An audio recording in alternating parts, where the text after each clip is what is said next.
রাসূলুল্লাহ সাল্লাল্লাহু আলাইহি সাল্লাম আমাদেরকে জিজ্ঞেস করবে, উম্মত আমি 23টা বছর দিবানিশি কাঁদছি তোদের জন্য, তোদের জন্য। আম্মা জান আয়েশা রাদিয়াল্লাহু তাআলা আনহা বলেন, নবীজির স্ত্রী, উনি বলেন, দুনিয়াবাসী খোদার কসম আমি দেখছি এশার নামাজের পরে নবী সাল্লাল্লাহু আলাইহি সাল্লাম আমার হুজরার মধ্যে দাঁড়াইয়া চোখের পানি ফেলতে শুরু করছেন আর উম্মতের জন্য কাঁদতেছিলেন, দোয়া করতেছিলেন। আল্লাহর কসম, আম্মা জান আয়েশা বলে, ফজরের নামাজের আযানের আগ পর্যন্ত এক দাঁড়ানোতে নবী সারাটা রাত কাঁদছে আর দোয়া করছে। সারা রাত, সারা রাত, সারা রাত, সারা রাত চোখ লাল হয়ে গেছে, দাড়ি মোবারক ভিজে গেছে, বুকের পশম ভিজে গেছে। ওয়াকাদ তাওয়াররামাত কাদামাহু, আম্মা জান আয়েশা বলে, দুইটা পা ফুলে ফুলে গেছে। এত রাত কাঁদলেন। নবীজি বলবেন, উম্মত আমি সারা রাত কাঁদছি, তায়েফের পাথরের আঘাতে আমার পিঠ ছিদ্র করে ফেলছে, ক্ষুধার কষ্টে উম্মত আমি পেটে দুইটা পাথর বাঁধছি, উহুদের দান দান শহীদ করা রক্তে বেহুশ হয়ে আমি পড়েছিলাম লম্বা সময়। এত কষ্ট সইলাম, এত কাঁদলাম, এত রক্ত ঝরাইলাম, আর কত কাঁদলে কত রক্ত ঝরাইলে উম্মত তুমি আমার কথা মনে পড়তো? বলেন, জিজ্ঞেস করুন। আমার ভাই, আমি বলে গেলাম, নিজেদেরও ব্যস্ততা একটু বেশি এখন, এই জন্য বারবার আসতে। আমি তো কত আসছি আপনাদের এখানে, আশেপাশে কত মাহফিলে আসছি, ব্যক্তিগত অনেক ব্যস্ততা, কাজে কর্মের অনেক, বয়সের কারণে অনেক আলাদা মাহফিল ছাড়াও অনেক ছোটখাটো অনেক কাজ করতে হয়, যার কারণে তো কুলাইতে পারি না, বারবার আসে। আপনাদেরকে মনে করাই দিলাম। নবীজি জিজ্ঞেস করলেন, আমি আর কত কাঁদলে, কতবার আমি রক্ত ঝরাইলে আমার কথা মনে পড়তো? কতবার? 30 বছর ধরে মিথ্যা বললা, কখনোই হারাম ছাড়লা না, আমার কথা মনে পড়ে নাই? 60 বছর বয়স উম্মত, সেই পর্যন্ত টানা বিড়ি সিগারেট খাইয়া গেলা, আমার কথা মনে পড়ে নাই? তুমি জানো না আমি দুর্গন্ধ পছন্দ করতাম না? আজীবন ব্রাশ করে গেলা, কোনদিন মেসওয়াক করার কথা মনে পড়লো না? সারা জীবন ডাইনিং টেবিলে খাইয়া গেলা, কোনদিন দস্তরখানের কথা মনে পড়লো না? 30 বছর ধরে উম্মত দিবানিশি প্রতিনিয়ত দাড়ি কাইটা গেলা, এইভাবে যে বারবার দাড়ি কাটলা, আমার কথা কখনোই মনে পড়ে নাই? আমি যে পেটে পাথর বাঁধছিলাম, আমি যে তায়েফের পাথরের আঘাতে পিঠ চালনির মতো ছিদ্র করে ফেলছিলাম, হ্যাঁ, আজ কার কাছে আসছো সুপারিশের জন্য? সুপারিশের কি কোনো নিয়ম কানুন নাই? আপনি কি ভাবছেন চাচা? বাপ আপনাদেরকে বলেন, বলেন, নবীজি সাল্লাল্লাহু আলাইহি সাল্লাম যে সুপারিশ করবে হাশরের ময়দানে, এটা তো ঠিক, 100 ঠিক, কিন্তু এটার কি কোনো নিয়ম কানুন নাই? হ্যাঁ, কোনো কাগজপত্র নাই, কিছুই দেখবে না নবী নাকি? কথা বলেন না কেন? কিছুই দেখবে না তো আপনি কি হিসাব করছি বুঝছেন? যদি কোনো হিসাবই না থাকে, কিছুই না থাকে, তো ডান কাঁধে বাম কাঁধে ফেরেশতা লিখলো কেন? আমলনামা রেডি করলো কেন? মিজানের পাল্লায় ওজন হবে কেন? ফুলসেরাত পার হইতে হবে কেন? এটি কি? এগুলো বেহুদা কথা নাকি? তো তো এই জন্য কোরআন শরীফে স্পষ্ট আছে, বহু নাফরমান পাপী, কোরআন শরীফে আছে, হাশরের ময়দানে আল্লাহ বলেন, ওমান আ'রাযা আন যিকরি ফাইন্না লাহু মাঈশাতান দানকা ওয়া নাহশুরুহু ইয়াওমাল কিয়ামাতি আ'মা। অসংখ্য নাফরমান যারা আমি আল্লাহকে ভুলে গেছিল, আমি আল্লাহ কিয়ামতের দিন তাদেরকে অন্ধ বানিয়ে উঠাবো। কি কোরআনের আয়াত কিনা? ক্বালা রাব্বি লিমা হাশারতানি আ'মা ওয়া ক্বাদ কুনতু বাসীরা। নাফরমান বলবে হাশরের ময়দানে, রব্বুল আলামিন, এটা আপনি কি করলেন মাওলা? আমি তো দুনিয়ার জীবনে দেখতাম, আমি তো পুরাপুরি চোখওয়ালা ছিলাম, আজ আপনি আমারে কেন অন্ধ বানায়া উঠাইলেন? ক্বালা রাব্বি লিমা হাশারতানি আ'মা ওয়া ক্বাদ কুনতু বাসীরা। আল্লাহ তাআলা বলবেন, বান্দা দুনিয়ার পুরাটা হায়াত তুমি আমারে ভুলে গেছিলা, আজকে হাসরের ময়দানে আমি আল্লাহ তোমাকে ভুলে গেলাম। কাযালিকা আতাতকা আয়াতুনা ফানাসিতাহা ফাকাযালিকাল ইয়াওমা তুনসা। বহুবার আমার আয়াত, বহুবার আমার বিধান মনে কি পড়ে বান্দা? কত লক্ষবার আজান হইছিল, 30 বছরে কত আজান শুনছিলা, কিন্তু আমারে একবারও সেজদা দাও নাই। বারবার ভুলে গেছো আমারে। 30 বছর মিথ্যা বলো, 30 বছর সুদের লেনদেন করেছো, 40 বছর ওজনে কম দিছো, কাস্টমার রে ঠকাইছো, 3 নম্বর মাল রে 1 নম্বর বলে গেছো। 30 বছর তোমার স্ত্রী কোনোদিন পর্দা করে নাই, মেয়েটা কোনোদিন পর্দা করে নাই, বিবি নামাজ পড়ে নাই। 30 বছর 50 বছর টানা লাগাতার তোমার ঘরে প্রতিদিন রঙিন টেলিভিশনে নাচ গান নর্তকীর ছবি নাটক সিনেমা চলতো। এইভাবে কেমনে আমারে ভুলে গেলা বান্দা? বাদুগা খাওয়াইছি দেখিয়া মনে করছো আর কোনো হিসাব নাই? দুনিয়া তো আমি আল্লাহ খাইতে দেই, এটা তো আমি জন্তু জানোয়ারকেও দেই। কুলু ওয়া তামাত্তাউ কালিলান ইন্নাকুম মুজরিমুন।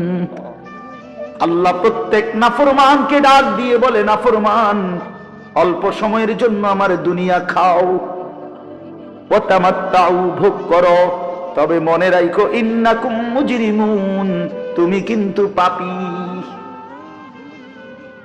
সকালে 8টায় নাফরমান নাস্তা খাইতে বসছো, আল্লাহ বলে খাও, অসুবিধা নাই, বাধা দেব না, বান্দা খাও, কিন্তু মনে রাখিস বেঈমান ফজরের নামাজ পড়ো নাই।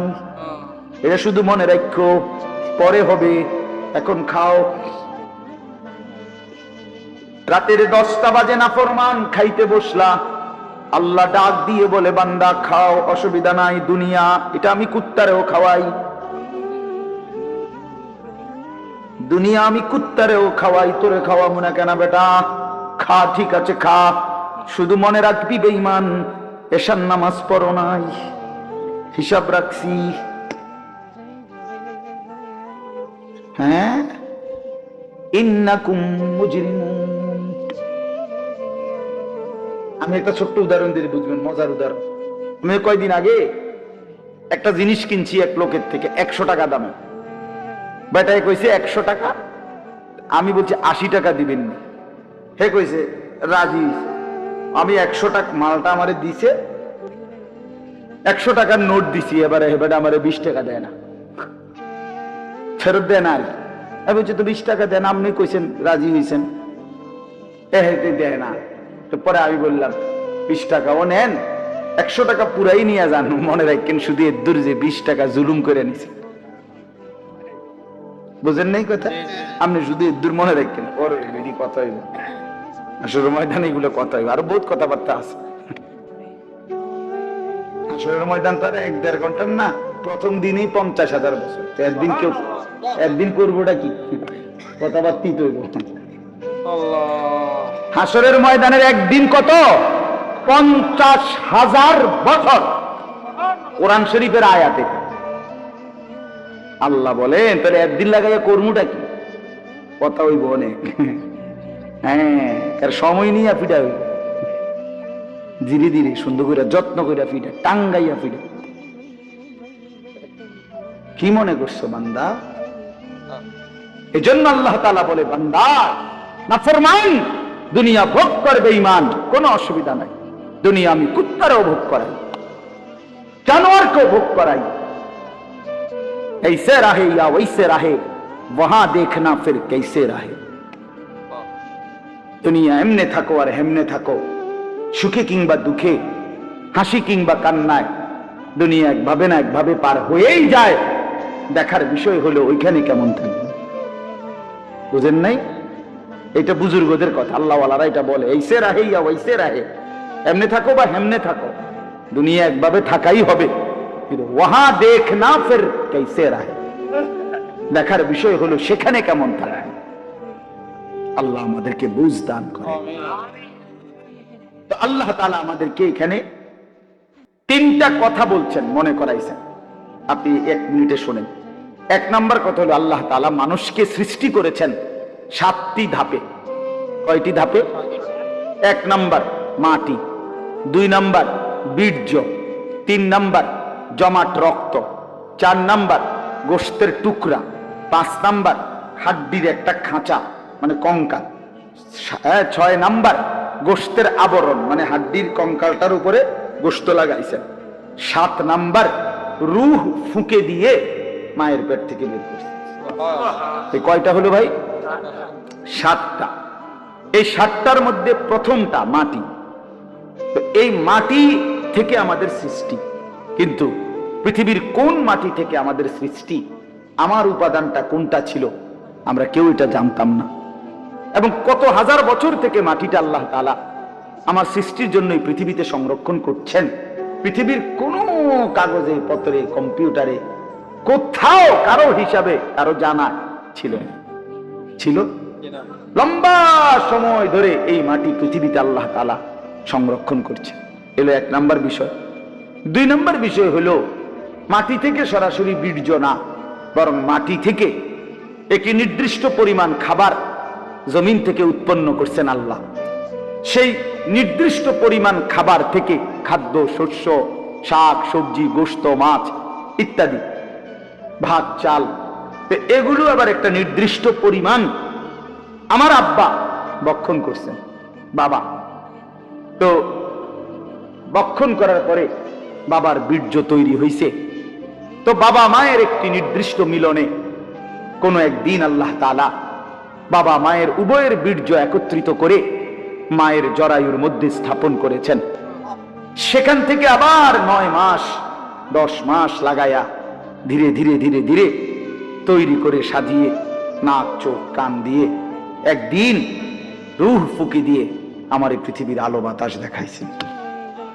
তো আল্লাহ তাআলা বলে, বান্দা আচ্ছা একটু ভাবো তো, সেই কতদিন তুমি মাটি ছিলা, কতদিন খাদ্যের উপাদান হিসাবে ছিলা, কতদিন তোমার বাবার বীর্য হিসাবে ছিলা, কতদিন পরে মা আর বাবার মিলন হয়েছে, সেখান থেকে আবার কতদিন লাগায়া তোমারে মায়ের পেটে রেডি করে পৃথিবীতে পাঠাইছি। এই যে লম্বা সময়, 1000 বছর, 100 বছর, যুগ যুগ ধরে তো কেউ জানতো না তোমার নাম, তোমার কোনো উল্লেখ ছিল না, তোমার কোনো আলোচনা ছিল না, পৃথিবীতে তোমার কোনো হিসাব ছিল না, কোনো আদমশুমারিতে তোমার নাম ছিল না, কারো কোনো আলোচনায়, বিশ্লেষণে, পর্যালোচনায়, গবেষণায় তোমার কোনো নাম ঠিকানা ছিল না। আমি আল্লাহ এই সেই অনস্তিত্ব, অপরিচিত, অচেনা জগৎ থেকে আমি আল্লাহ তিল তিল করে ধীরে ধীরে লম্বা যুগ পার করে একদিন তোমার এই পৃথিবীর আলো বাতাস দেখাইলাম। আমি আল্লাহ একাই, সেই আমাকে আইসা এই জমিনে পাঠাইবার পরে ভুলে গেলাম। কামটা করলা কি? কেমনে আমারে ভুলে গেলা বান্দা? আমারে ভুললা কি? তুমি জানো আমি তোমারে কতদিন যাবত লালন করেছি, তোমারে বানাইবার জন্য আমি কত দীর্ঘ সময় ব্যয় করেছি। অথচ আল্লাহ তো কুন বললেই হয়ে যায়। কথা বলেন না, আল্লাহ কুন বললে হয় না? তো সেই আল্লাহ এত লম্বা সময় লাগিয়ে আমাদেরকে সৃষ্টি করেছেন। এই যে আল্লাহ বলেন, হাল আতা আলাল ইনসানি হিনুম মিনাদ দাহর, মানুষদের উপর দিয়ে লম্বা যুগের পর যুগ অতিবাহিত হয়েছে, লাম ইয়াকুম শাইআম মাযকুরা, যখন তাদের কোনো নাম নিশানা উল্লেখ করার মতো কোনো পরিচিতি বস্তু ছিল না। ইন্না খালাকনাল ইনসানা মিন নুতফাতিন আমশাজ, আল্লাহ বলেন এরপরে নির্দিষ্ট একটা সময়ে স্বামী স্ত্রী উভয়ের মিশ্র বীর্য থেকে আমি আল্লাহ মানুষকে সৃষ্টি করেছি। এখন প্রশ্ন হইল, এই কথাটা আবার বুঝেন, প্রশ্ন হইল কেন বানাইছে আল্লাহ মানুষকে? এতদিন লাগাইয়া কেন বানাইলেন? তো আল্লাহ তাআলা বলেন, নাবতালিহি নাবতালিহি, বান্দা এত লম্বা সময় লাগিয়ে তোমাকে বানিয়েছি পরীক্ষা করার জন্য। কি করার জন্য? এই আর 5টা মিনিট, এই কথা শেষ। পরীক্ষা করার জন্য, পরীক্ষা করার জন্য, পরীক্ষা করার জন্য, পরীক্ষা করার জন্য। পরীক্ষা কি? পরীক্ষা হইল আমি তোমার একটা নির্দিষ্ট হায়াত দিলাম, কাউরে 60, কাউরে 70, কাউরে 50, কাউরে 30, কাউরে 90, যাকে যেটুকু হায়াত দিছি, দুনিয়ায় থাকতে দিছি, এটুকু সময়ে পরীক্ষা করতে চাচ্ছি তুমি কি জান্নাতে যেতে চাও না জাহান্নামে যেতে চাও। এই পরীক্ষা, এই পরীক্ষার জন্য পৃথিবীতে থাকতে দিস। বইয়া বইয়া বাদ কতটি খাওয়ানোর লাগিয়া, এনে বন সাবানের লাগিয়া না, আর সিরা খাওয়ানোর লাগিয়া, গপ পারণের জন্য না, আর বিড়ি খাওয়ার জন্য না, আর চা দোকানে আলাপ করার জন্য না, আর মোবাইল টিপার জন্য। আল্লাহ বলেন পরীক্ষা করার জন্য। এখন আসেন, আল্লাহ তাআলা বলেন, বান্দা আমি যদি প্রশ্ন করি আল্লাহকে, আল্লাহ আমি পরীক্ষায় উত্তীর্ণ হওয়ার জন্য, আমি জান্নাতের রাস্তা পাওয়ার জন্য আপনি আমারে কি দিছেন? আমি পরীক্ষায় উত্তীর্ণ হওয়ার জন্য আমারে দিলেন কি? তো আল্লাহ তাআলা বলেন, আমি তোমারে 3টা জিনিস দিছি। কয়টা জিনিস? 1 নাম্বার, আমার সমস্ত হুকুম মানার যোগ্যতা আমি তোমার পুরা শরীরের মধ্যে 100 দিয়েছি। এমন একটি হুকুম নাই যেটা তোমার দেহে পালন করার মতো সক্ষমতা নাই, এমন কোন বিধান আমার নাই। আমি আল্লাহ শরীরটাকে এমন যোগ্যতা দিয়েই বানাইছি যে আমার ইবাদত 100 মানার মতো যোগ্যতা সম্পূর্ণ বডি। সুবহানাল্লাহ। কারণ এটা আমি বানাইছি। কে বানাইছে? আল্লাহ বানাইছে। মনে করেন আমারে বলছে রুকু দিত, কিন্তু আমার কোমরটাই মনে করেন বাঁকা হয় না, সোজা।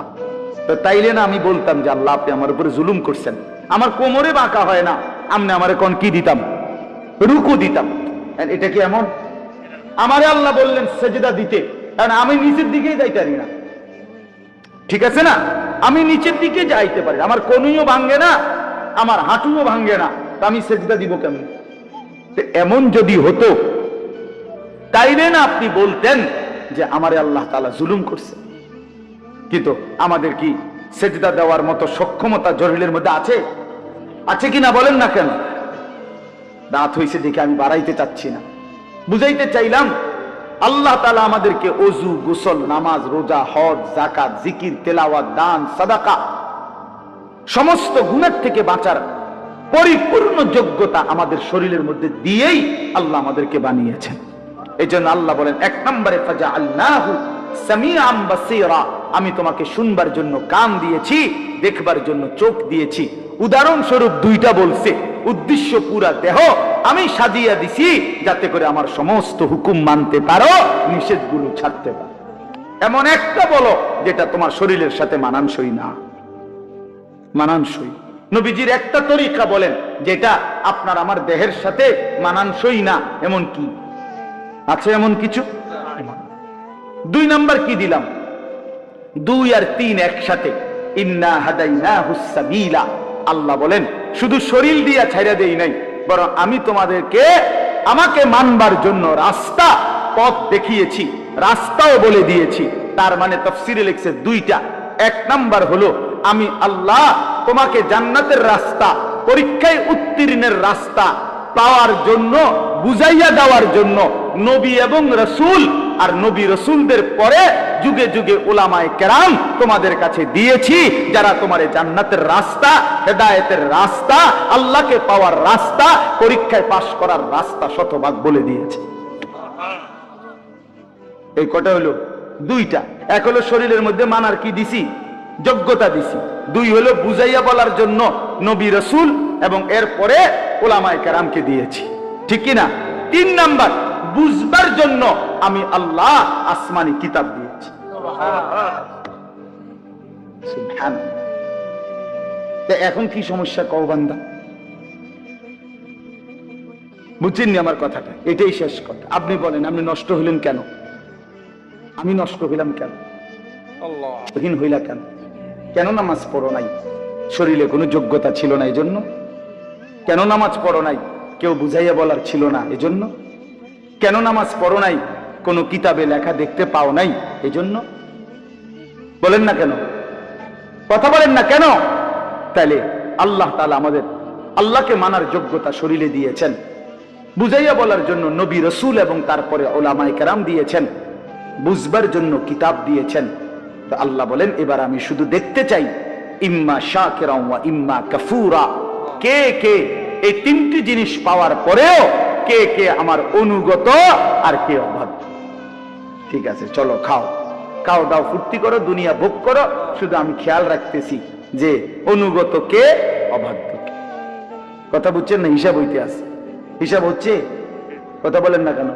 ডানে বামে কেউ লিখতেছে, হিসাব হচ্ছে। আল্লাহ বলেন পরে হিসাব খাতাপত্র পরে দেখাবো, এখন খাও।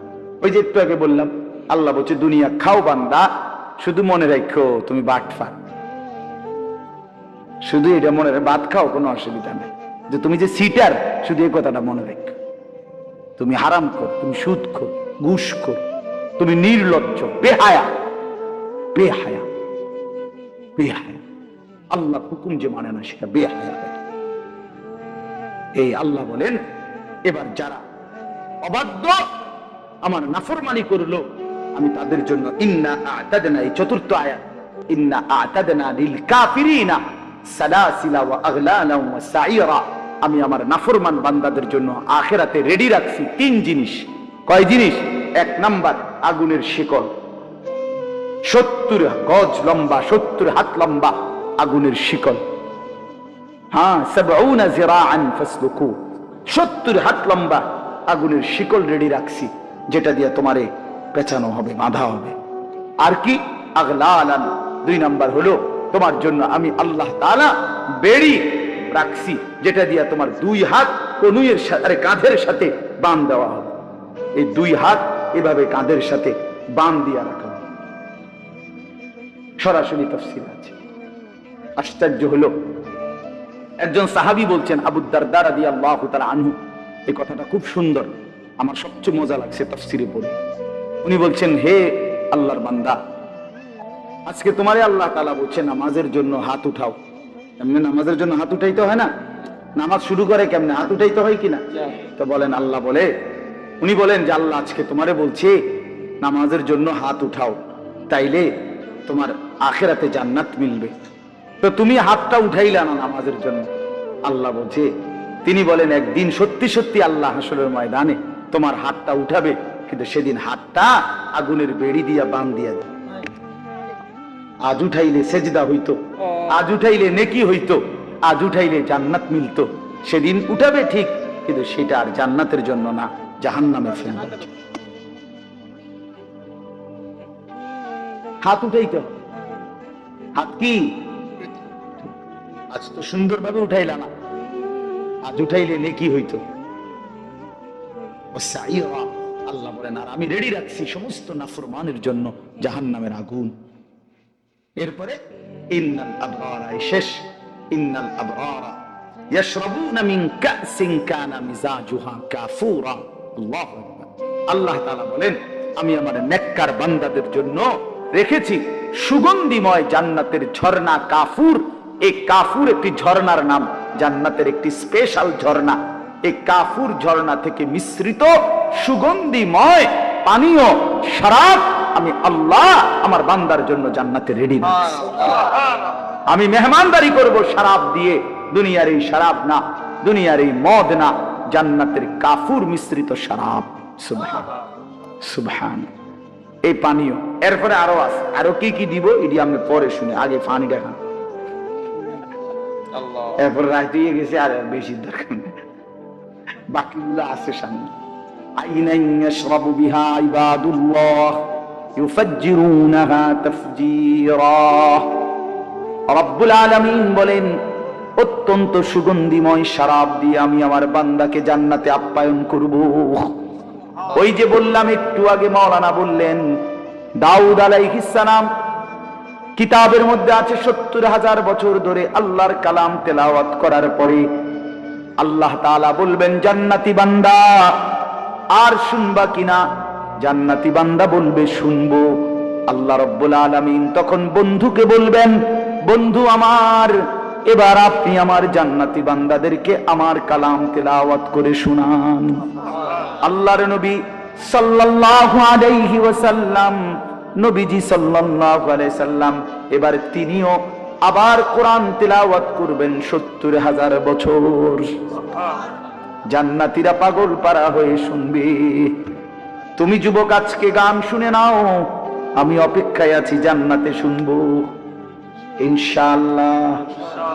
তুমি দুনিয়ার নর্তকী দেখে নাও, আমি অপেক্ষায় আছি জান্নাতের 70,000 হুর একসাথে দেখবো। তুমি বেকুব বাইব না আমরা রে হুজুর রে, হ্যাঁ বেকুব মনে করে না ছেলেরা। তুমি ভাত খাইয়া বড় হইলে, আমি চিড়া খাইয়া বড় হয়েছি না, আমি বেকুব হইতাম কা? তুমি ফাঙ্গাস তেলাপিয়া খাইলে আমি খাইছি না দি ফার্মের মুরগা কক মুরগা কি আমগো ভাই আনছে না তো আর কি তা হ্যাঁ এই জন্য ৭০,০০০ বছর জান্নাতি এবার রাসূলুল্লাহ সাল্লাল্লাহু আলাইহি ওয়াসাল্লামের কণ্ঠে কোরআন শুনবে। আল্লাহ তাফসীরের মধ্যে আছে, আমার কাছে আরবি কিতাব আছে, হাদিল আরওয়াহ ইলা বিলাদিল আফরাহ, জান্নাতের বর্ণনা। ওই নবীজি পড়বেন, এই যে বাতিটা আছে না, এটা একটু নড়ে দেখেন, এই রাসূলুল্লাহ সাল্লাল্লাহু আলাইহি ওয়াসাল্লাম কিতাবে আছে, আল্লাহর নবী কণ্ঠে, দাউদ নবীর কণ্ঠে আল্লাহর কালাম যখন পড়বেন, জান্নাতের গাছগুলো দুলবে, জান্নাতের হুরেরা নাচবে, ওয়াকাত তাতাহাররাকু কানাদিলাল জান্নাহ, জান্নাতের বাতিগুলো দুলবে। সুবহানাল্লাহ, তাতাহাররাকু মানে হলো নড়বে, জান্নাতের বাতিগুলোও মজা পাইবে। করছে কি রে, কি পড়লো রে? আমরা 1450 বছর পরে এখনকার কারি সাহেবরা কোরআন শরীফ পড়লেই তো পুরা মজমা আল্লাহু আকবার কইয়া ওঠে। আচ্ছা হ্যাঁ কি তো এটা নবীজি পড়লে এটা কারবারটা কি হবে? ১৫০০ বছর পরে আইয়া কেউ পড়লে কোরআন পাবলিক আমরা পাগল হয়ে যায়। আর এই সময়টা আল্লাহ তৌফিক দান করে। আচ্ছা শেষ হইল না নবীজির তেলাওয়াত, এইবার আল্লাহ বলবেন আমার বান্দা আর শুনবানি? তো জান্নাতি বান্দা বলবে আল্লাহ আর শোনাবে কে? আখেরি বন্ধুই তো শুনাইছেন, আপনার সবচেয়ে প্রিয় বন্ধু, শ্রেষ্ঠ বন্ধুই তো তেলাওয়াত করে ফেলেছে, তাহলে এখন আর শোনাবে কে? আর তো কেউ নেই। রব্বুল আলামিন তখন বলবে আমার বান্দারা, এই পৃথিবীর সমস্ত কণ্ঠ, সব সুর যেই মালিকের দেওয়া, যিনি সৃষ্টি করেছেন, যিনি দিয়েছেন, তার জবানে শুনবা না? তিনি কে? তিনি কে? আরো জোরে বলো এটা কে? সুবহানাল্লাহ। তো আল্লাহ তাআলা বলবে এবার যুগে যুগে যেই আসমানি কিতাবগুলো আমি নাজিল করেছিলাম, আমি মালিকের জবানে শুনো, আমার কুদরতি কণ্ঠে শুনো বান্দা, আমি শুনাই, আমি শুনাই। আমি একটা বলার উদ্দেশ্য ছিল এই কথাটা, আল্লাহ যখন তেলাওয়াত শুরু করবেন তখন আল্লাহ তাআলা ফেরেশতাদেরকে বলবেন, ফেরেশতারা শরাবের প্রতিটা গ্লাস আমার জান্নাতি বান্দাদের জন্য শরাবের গ্লাস আমার সামনে আনো, আমি নিজ হাতে আমার বান্দাদেরকে এক একজনকে আমি আল্লাহ নিজে জান্নাতের শরাব পান করাবো। ওয়াসাকাহুম রাব্বুহুম শরাবান তাহুরা, ওয়াসাকাহুম রাব্বুহুম শরাবান তাহুরা। আমার তো বলা নাই, নাহলে সুন্দর করে কইতাম, কোন কামে রইলাম না জীবনে। আমার আসলে কণ্ঠ নাই, এমনি বেনবেনাই আর কি।